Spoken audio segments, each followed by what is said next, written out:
വാർത്തകൾ വിശദമായി മറ്റൊരു പ്രധാനപ്പെട്ട വാർത്തയിലേക്കാണ്. നിയമസഭാ തെരഞ്ഞെടുപ്പിൽ പാലക്കാട് മണ്ഡലത്തിൽ ഡി.സി.സി പ്രസിഡന്റ് എ തങ്കപ്പൻ സ്ഥാനാർത്ഥിയായേക്കും. ജില്ലാ നേതൃയോഗത്തിലാണ് എ തങ്കപ്പനെ സ്ഥാനാർത്ഥിയാക്കണമെന്ന ആവശ്യം ഉയർന്നത്. ഇക്കാര്യം കേരളത്തിന്റെ ചുമതലയുള്ള എ.ഐ.സി.സി ജനറൽ സെക്രട്ടറി ദീപദാസ് മുൻഷിയെ അറിയിച്ചു. പാലക്കാട് ജില്ലയിൽ നിന്നുള്ള ആളായതിനാലും ജനങ്ങളുമായി അടുത്ത ബന്ധമുള്ളതിനാലും തങ്കപ്പന് വിജയ സാധ്യത ഉണ്ടെന്നാണ് നേതൃയോഗത്തിന്റെ വിലയിരുത്തൽ. തൃത്താല മണ്ഡലത്തിൽ വി.ടി. ബൽറാം തന്നെ സ്ഥാനാർത്ഥിയാകണമെന്നാണ് നേതൃയോഗത്തിലെ തീരുമാനം.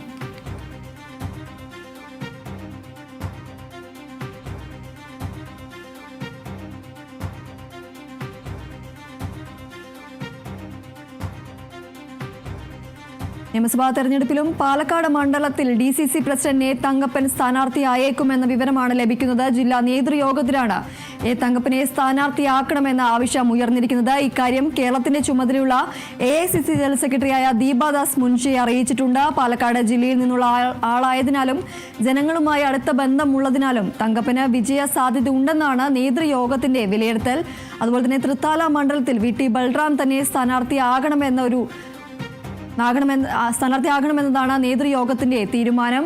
പാലക്കാട് മണ്ഡലത്തിലാണ് ഇപ്പോൾ ഡി.സി.സി പ്രസിഡന്റായ എ തങ്കപ്പൻ സ്ഥാനാർത്ഥിയായേക്കും എന്ന വിവരം ലഭിക്കുന്നത്. ജില്ലാ നേതൃയോഗത്തിലാണ് എ തങ്കപ്പനെ സ്ഥാനാർത്ഥിയാക്കണമെന്ന ആവശ്യം ഉയർന്നിരിക്കുന്നത്. ഇക്കാര്യം എ.ഐ.സി.സി ജനറൽ സെക്രട്ടറിയായ ദീപദാസ് മുൻഷിയെ അറിയിച്ചിട്ടുണ്ട്. പാലക്കാട് ജില്ലയിൽ നിന്നുള്ള ആളായതിനാലും ജനങ്ങളുമായി അടുത്ത ബന്ധമുള്ളതിനാലും തങ്കപ്പന് വിജയ സാധ്യത ഉണ്ടെന്നാണ് നേതൃയോഗത്തിന്റെ വിലയിരുത്തൽ.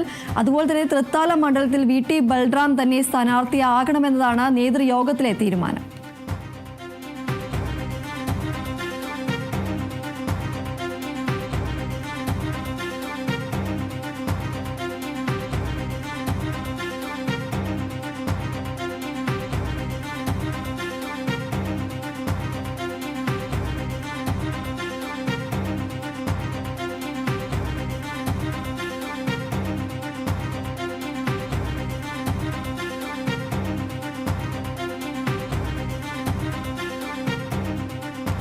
പത്തനംതിട്ട കോട്ടങ്ങൽ ഗ്രാമപഞ്ചായത്ത് വൈസ് പ്രസിഡന്റ് തെരഞ്ഞെടുപ്പിൽ ചട്ടലംഘനം നടന്നുവെന്ന ആരോപണവുമായി SDPI ഭരണാധികാരി ഉൾപ്പെടെയുള്ളവർ ചട്ടം ലംഘിച്ചുവെന്ന് SDPI ജില്ലാ പ്രസിഡന്റ് S. മുഹമ്മദ് അനീഷ് വാർത്താ സമ്മേളനത്തിൽ പറഞ്ഞു. തെരഞ്ഞെടുപ്പ് സമനിലയിലായതിനാൽ നറുക്കെടുക്കുന്ന ആളെ അധ്യക്ഷ സ്ഥാനത്തേക്ക് തെരഞ്ഞെടുക്കുക എന്നതാണ്